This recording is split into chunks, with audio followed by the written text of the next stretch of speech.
Ever feel like you're staring into like a medical abyss when a horse with head shaking walks into your clinic? Like it's one of those conditions, that can make even the most experienced vet feel a bit lost. Oh, absolutely. And the frustration just gets amplified because, like, unlike lameness, where you can often pinpoint a specific physical problem, head shaking, it often just presents with no obvious external cause. It's like trying to solve a mystery, but like you only have half the clues, right? Mm. You got a horse that's clearly distressed, like they're shaking their head, rubbing their face, snorting, but the why, like the why behind it all can be so elusive. Exactly. And that's what makes trigeminal-mediated head shaking, or TMHS as we call it, so challenging. Imagine a sudden, sharp pain, like an electric shock, right? Just shooting through your face. That's what we suspect these horses are experiencing. Okay, so not just like a random itch they're trying to scratch. We're talking about like serious debilitating pain, Hmm. right? Right. And the current thinking is that this pain, it stems from the trigeminal nerve itself, which, as you know, is responsible for sensation in the face. So it's a type of neuropathic pain, meaning the problem, it originates in the nerves rather than being caused by, say, like an injury or inflammation. And that's why like those traditional painkillers, the ones we'd reach for to treat, like a sprain or an abscess, they often just don't cut it in these cases. Exactly. They often prove ineffective. I've had cases, I had this one warm blood mare, an absolute star in the dressage arena, and she suddenly developed this like debilitating head shaking. Oh, well. And we ran every test imaginable, allergy testing, dental exams, endoscopic evaluation of the airways, you name it, we did it. Yeah. And found absolutely nothing. Oh. The owner was heartbroken, and honestly, I felt a profound sense of helplessness. That's why research, like the study you've shared for this deep dive, is so Yep. incredibly important. We desperately need more effective treatment options for these horses. And speaking of those much-needed treatment options, this is where the study you sent over, it really takes center stage. It dives into a technique called repetitive transcranial magnetic stimulation, RTMS for short. RTMS, right? Okay, I'll admit that sounds a bit like something out of, like a sci-fi movie. Like we're about to beam these horses up to a starship for treatment or something. It does have that like kind of futuristic ring to it, doesn't it? But it's interesting, like RTMS, it's not new. It's been used in human medicine for quite some time now, primarily for conditions like chronic pain, depression, even movement disorders like Parkinson's disease. Okay, so no beaming horses up just yet, Not yet. but magnetic stimulation of the brain. I'm definitely intrigued, but I'm also like a little mystified. How does this actually work? All right, so think of it this way. RTMS, it uses these magnetic pulses, right? And it uses these to create these tiny little electrical currents in specific areas of the brain. Imagine like holding a really strong magnet over like a wire with an electrical current running through it. The magnetic field from the magnet, it can actually induce the second electrical current in the wire without any direct contact. Okay, so I think I'm starting to get it. So by like targeting these magnetic pulses, we can basically like stimulate or even kind of like modulate activity in certain parts of the brain. Exactly, exactly. It's a non-invasive way to kind of influence how brain cells are communicating with each other. And in this study, they focus those magnetic pulses on the trigeminal nerve, which, as we talked about, is kind of at the heart of TMHS. So how do they target those pulses so precisely? Are we talking about some elaborate like MRI machine or something? It's more straightforward than you might think. The study used what's called a figure-8 coil, which basically generates this really focused magnetic field.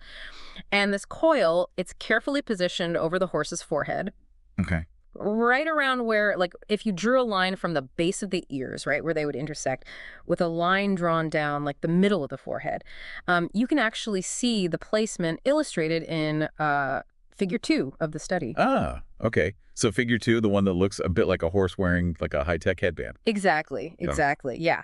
That like headband-like coil, it allows the magnetic pulses to pass through the skull and then reach the trigeminal nerve, which luckily lies relatively close to the surface in that region of the head. Okay, that makes sense. It's really remarkable how they've managed to adapt this technology for use in horses. But I guess the big question is, does it actually work? Like, did they see any real improvements in these head-shaking horses? Yeah. So we've got this magnetic coil, right? And it's targeting the trigeminal nerve. But, like, did it actually make a difference for these horses? Did it work? Yeah, so This is where the study gets really exciting. They took 17 horses, all diagnosed with, severe long-term TMHS. And we're talking horses that, like, other treatment options hadn't worked for. These were tough cases. Wow. So a real test group. Like if this worked for them, that's a big deal. Exactly, exactly. And they treated these horses for 5 days in a row.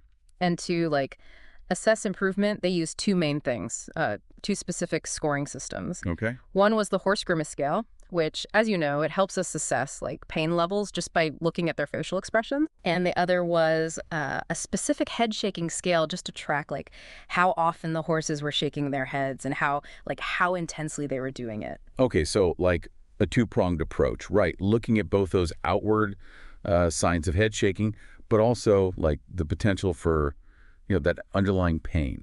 So what did they find? Well, the results were really promising. Across the board, these horses, they showed significant improvement, both in their, pain expressions based on that horse grimace scale, and then also in just their head-shaking behaviors, even after just those 5 days. That's amazing. So like, what kind of real-world difference are we talking about here? Like, were these horses suddenly able to, be ridden again, go back to their normal routines? Yeah, and that's the really amazing part. Some of these horses who like hadn't been ridden in years, literally years, because their head shaking was so bad, they were suddenly like back in the saddle, some of them even competing again. Can you imagine? Wow. It's like they got a whole new lease on life. You said some horses saw these like, really dramatic results. What about the others? Were there any like limitations to the treatment? Yeah, that's a really good point. It wasn't like a universal miracle cure. Yeah. Some horses definitely showed more improvement than others, and it seemed like for most horses the effects they kind of wore off over time, suggesting that, repeated treatments might be necessary to keep those good results going. Okay. And we also have to acknowledge this was a pretty small study. We always need more research to really confirm these findings and really see what the long-term effects are. Right. Of course. Every scientific breakthrough needs that, like, careful scrutiny and further investigation. But still, this is really exciting stuff. So for our listeners out there, our veterinarian listeners who are thinking, okay, this is really cool, but like, what does this mean for my practice?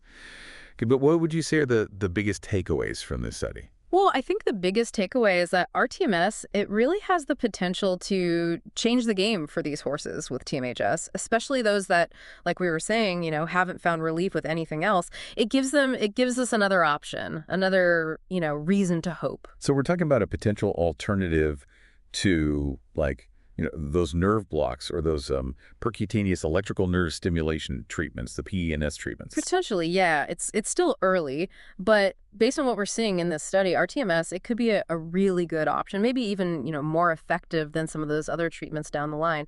And I think it just opens up this whole new way of thinking about things, not just for head shaking, but for how we treat, like, all kinds of neuropathic pain in animals. It's like someone just opened a door to a whole new approach to veterinary neurology. Yeah. This could have implications for so many things like, chronic pain management, maybe even like, treating behavioral problems. Who knows? Absolutely. It's really exciting. The more we can learn about how this works, how RTMS affects the brain, the more we're going to be able to do with it. It's a fascinating field. There's still so much to discover. Well, if there's one thing we've learned from this deep dive, it's that sometimes those medical mysteries that frustrate us the most lead to the most amazing breakthroughs.